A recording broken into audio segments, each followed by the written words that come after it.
Sa Banwasang Malayaklan, isa ka construction worker ang patay, samtang tatlo ang pilason. Matapos nag-usmod ang Duta sa ginaobrahan nga construction site. Yaring balita ang itutukan ni John Sala.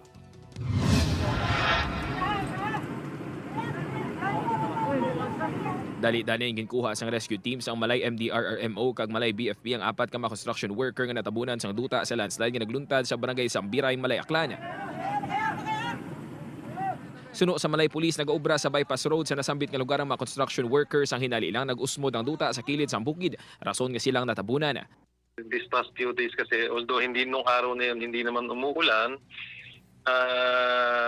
mga 2 days before prior, nag-uulan dito sa bayan ng Malay. So, yun ang isa sa possible cause of na lumambot yung lupa.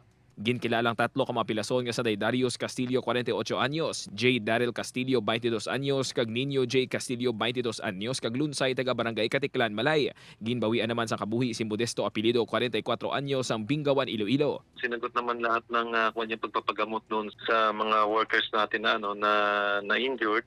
At alam ko, based doon sa report sa akin ng pulis ko sa ground, inaasikaso naman na yung mga insurance nung lalo na doon sa ating namatay na construction worker. Gindala ng bangkay sang napatay nga construction worker sa Iloilo samtang padayon naman niya ginabulong sa ospital ang tatlo ka mga napilasan. Balita alin sa Banwasang Malayaklan, John Sala. 1 Western Visayas.